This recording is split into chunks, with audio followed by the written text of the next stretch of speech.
They just have to get somewhere that can blast it hard. I would put it on the bud. You could fit the pickles. You could put pickles in there. You can fit the pickles in there. You can fit the pickles in there. Come on. Some onions. Pickle chicken sandwich. Take it away, John Frickin Smith.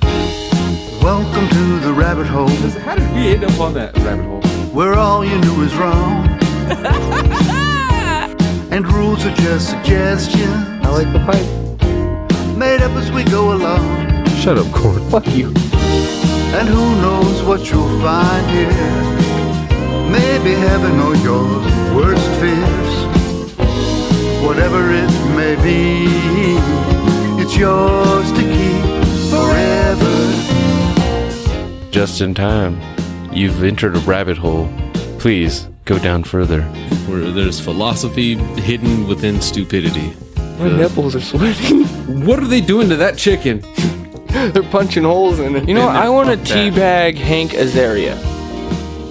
He can make weird noises. You're fucking weird. You guys are horrible. Onion rings? Like, I wouldn't eat those. What the fuck? Hey, Even if it was Paul Bunyan themed, like, you know what I mean? Anyone- Like flannel onion rings or something like that. You're like, yeah, I had a heart attack. Fuck you. it's a sunshiny day. Yeah. Fat people need love, too.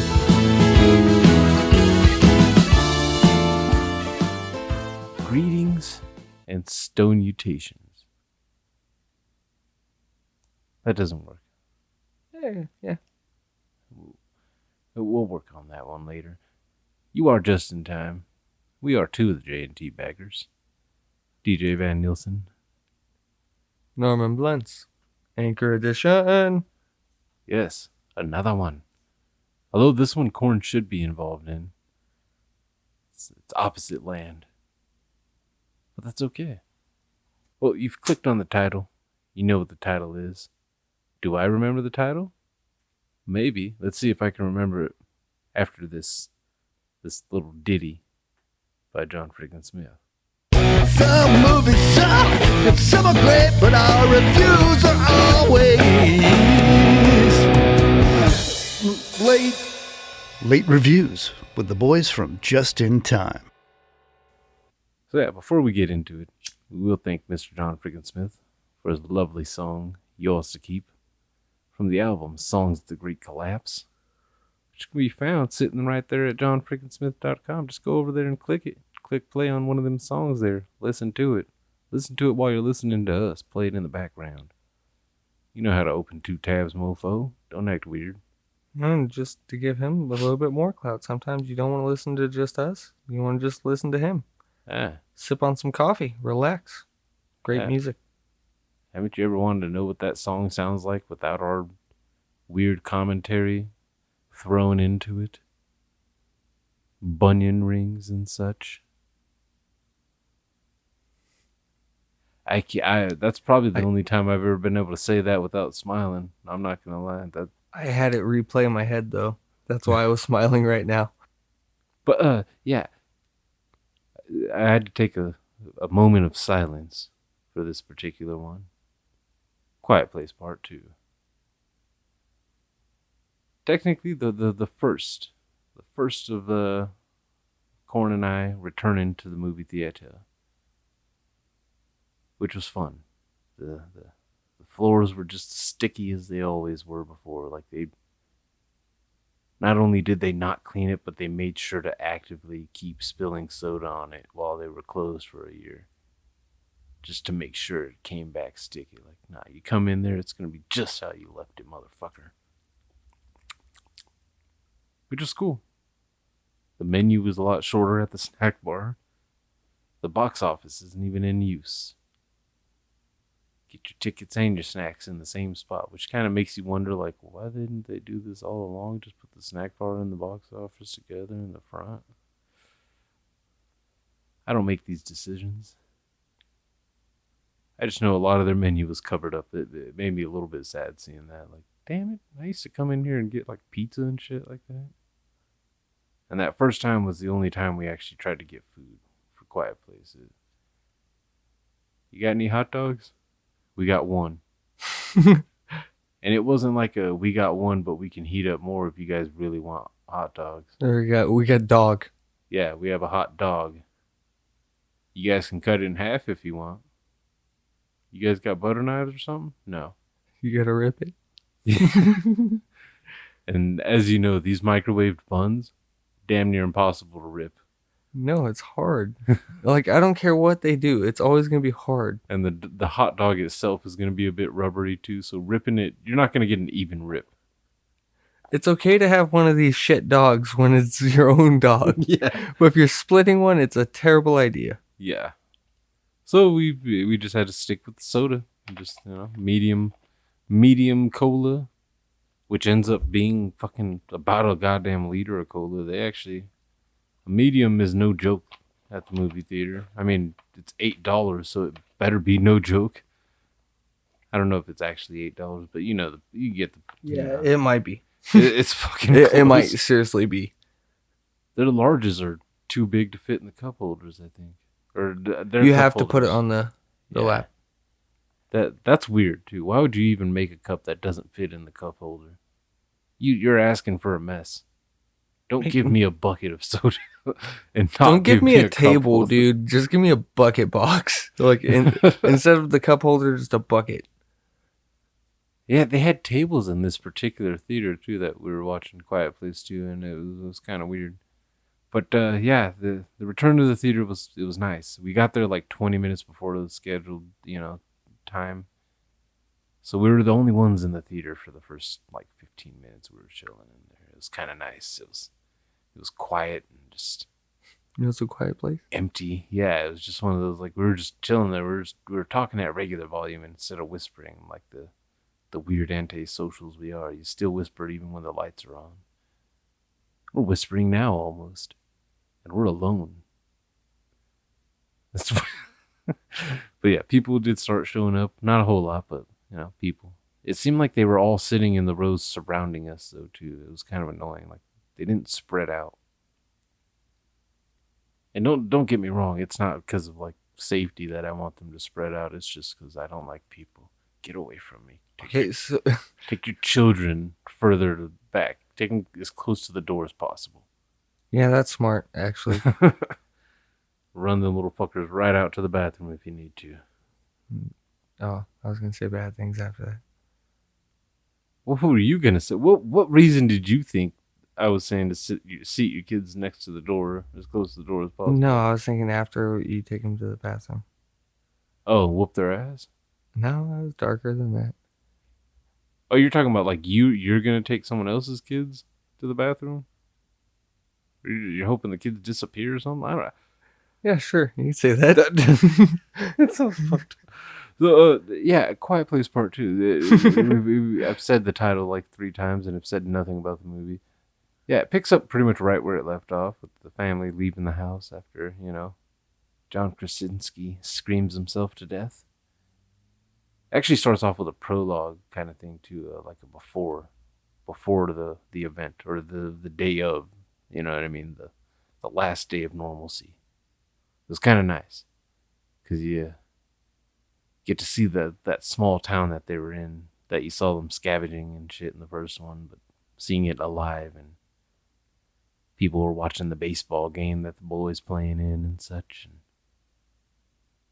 And one thing you do notice is that the main couple there, Krasinski and his wife, I think that's the whole reason they had this prologue sequence or whatever, was just to have John Krasinski appear in the movie again.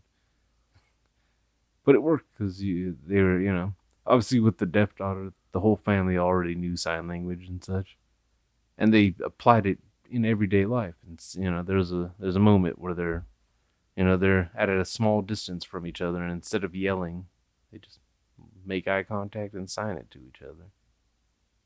It's kind of nice, like foreshadowing, but foreshadowing after it happens. But yeah, you find out where these fucking creatures well, you don't find out where they come from. There's no finding out that stuff. Maybe like in 20 years if they keep making these movies, But they get a portable amp and hook up that. You saw the first one, didn't you? Yeah. Okay, so I'm trying not to spoil too much. Also, by the way, because this one I know you said you did intend on watching. Yes. Yeah. It actually seems very interesting. But I do have to, you know what I mean? There are some parts I can at least, throw in there. The fucking, they got a portable amp. They're walking. They have the big, the big step of the movie is them walking so far that there's no more sand on the trail. They're venturing beyond their usual, stuff. And yeah, they've got the hearing aid thing hooked up to a little amp, so they can just kind of weaponize it whenever they need to. I don't know what's powering the amp, because usually even small amps, like I don't even see battery holes in those. Yeah, don't those usually got to plug into a wall? But some small ones. Yeah. We'll just say there's a battery operated version that she's got and that they've got. And I'll say a downside. I'll say one downside. Picking up a story right where you left off, pretty much, when you have child actors, is not always the best move. Especially when you got a boy that was like what, maybe 8, 9? Something the first like one. That. Yeah, he was really young. And is now going through puberty in the second one. But it's supposed to be like maybe 2 weeks after the first one. Yeah. And it lets out pretty early on. I'll give away one piece. You can always tell if I really do like a movie, because I don't want to give away a lot. Not just to you, rookie, but also to the listener too. That's how you know it's a recommended one. But I will give away this part. There's a part very early on in the movie. They're walking, and that boy steps into a bear trap. And that's where you hear the puberty voice, because he screams. And it's just like every prepubescent fucking boy scream you've ever heard. That combination of fucking attempted rasp and I'm a man, but I'm still a boy.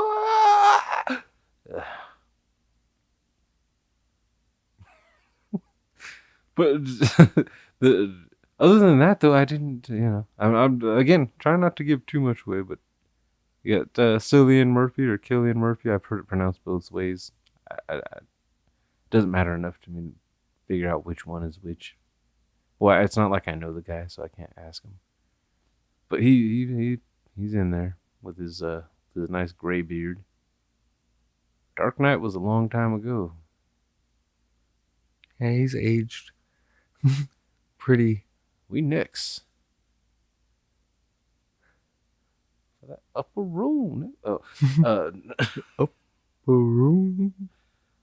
I still love that movie. We need to do like a breakdown of that movie or something. Why it's honestly one of the best comedies. Why it's Eddie Murphy's last big hurrah that nobody appreciates. They really don't. The critics didn't appreciate it. That's right along our alley of our theme that we've been going with lately too.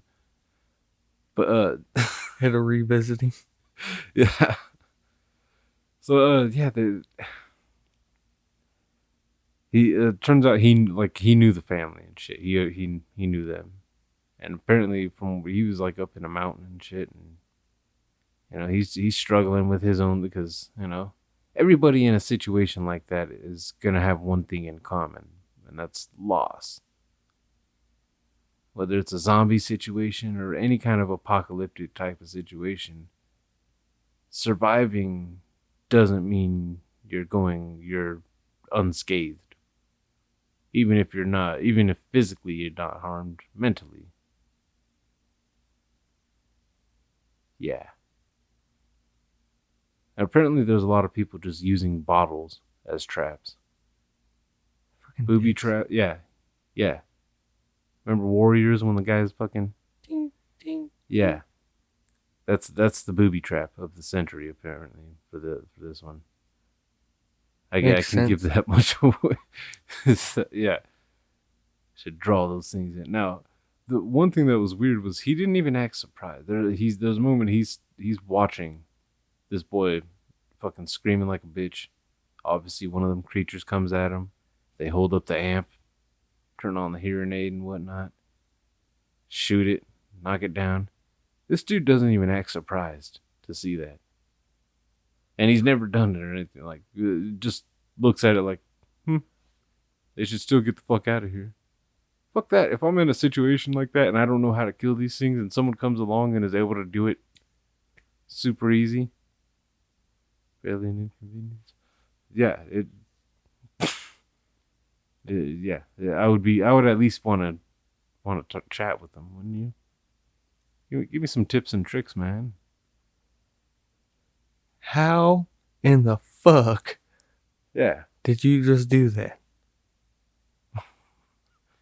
How did you learn that? How did you even... What kind of weird, fucked up, happy accident did you pull off to cause this? Yeah. That is somewhat of a downside, though, too, is that now it's like, okay, they got a full-on weapon against these things. They should never be scared of them again. They just have to get somewhere that can blast it hard. Indeed. So... Well, this one was... This particular episode is not supposed to be a very, very hugely long one, especially because I'm like dancing around. I'll say the daughter was awesome again. I don't remember the characters' names in that movie or the first one, to be honest. I think Krasinski's name was Lee. That's as far as it goes, as far as my knowledge right now. But the daughter, who is played by an actual deaf person.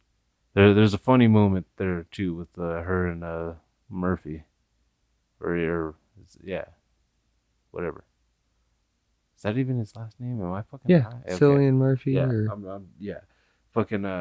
He's talking to her, like expecting her to read his lips and shit, but he's talking to her with like a hick accent. And he's got a beard and he's like kind of mumbling and shit. And she grabs his face, looks him dead in his face, and just, enunciate. I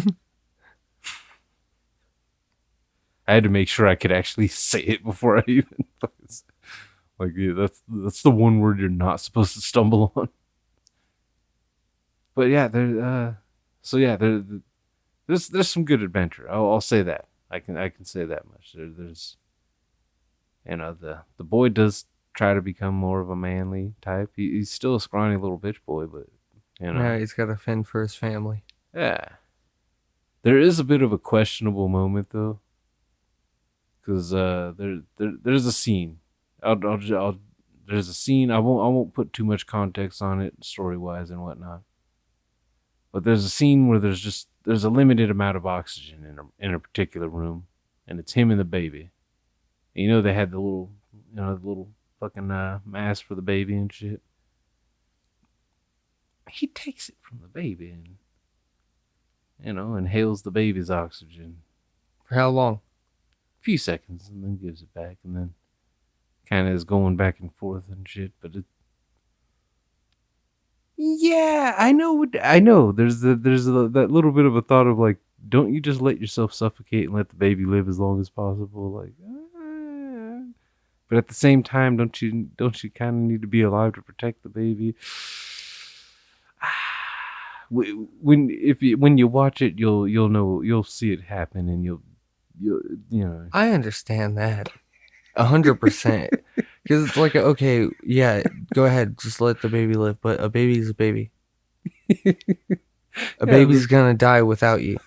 Exactly. So if you can savor another 2 minutes to try to figure out how the fuck not to die, yeah, fucking fight or flight, and you fight. Fuck that baby's extra 2 minutes. That's 2 minutes longer. Yeah, That was the only like questionable part kind of with it, but honestly, that's a small scene, and the rest of the movie was still it didn't you can't, when the creatures are still pretty much the same as the first one, you can't really bring many surprises from these creatures. You can learn a little bit more about them, but not too much. But some of the fear factor is gone. Is pretty much what I'm saying. Especially once you've seen more than one of them get their head blown off by them, like whatever that hearing aid strategy is, like foolproof, 100% accuracy.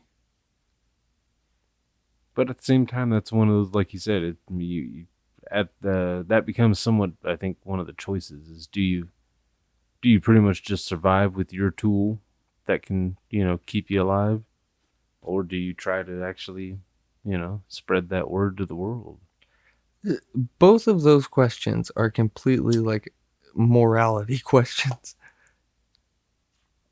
Yeah, because you're taking a risk if you try to spread that message out to the world, if you try to, reach out to anybody, because again, in apocalyptic situations, like I said before, people's mentalities are put to the test, and some of them are broken. Especially in a situation where there's pretty much no hope, or at least none visible. So sometimes your biggest enemy isn't even the alien fucking things or whatever. It's people.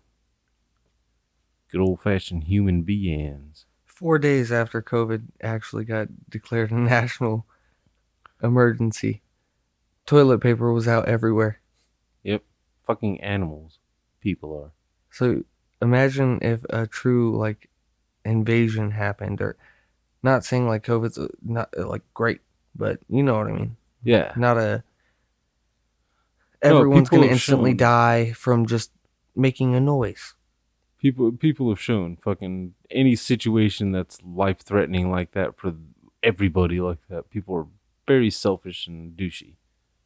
And that's without actually losing internet and power and all that shit.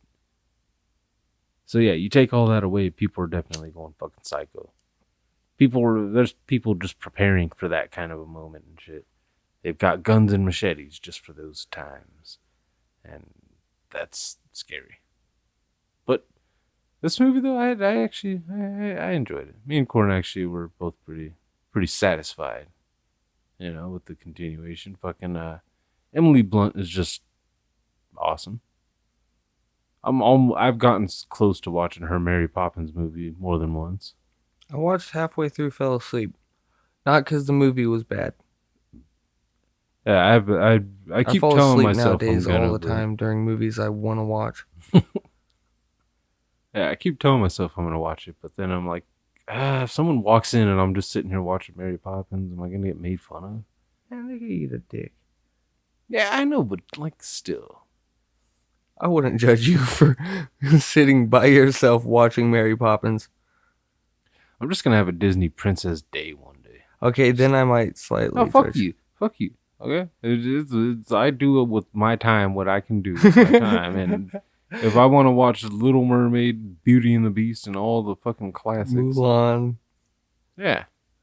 I might just stick with, just watch Mulan and call it a day, honestly. That's Watch just it. Mulan and the Mary Poppins. Yeah. Done. Yeah. Let's be real. Mulan's the easiest one to sell to boys. Like, or at least like She's in a the warrior. 90s, it was the easiest one to sell to boys because and because Eddie Murphy. Yep. Fuck your live action Mulans. I still haven't watched that. It's you don't have to pay extra anymore for it, but I still. That's the problem.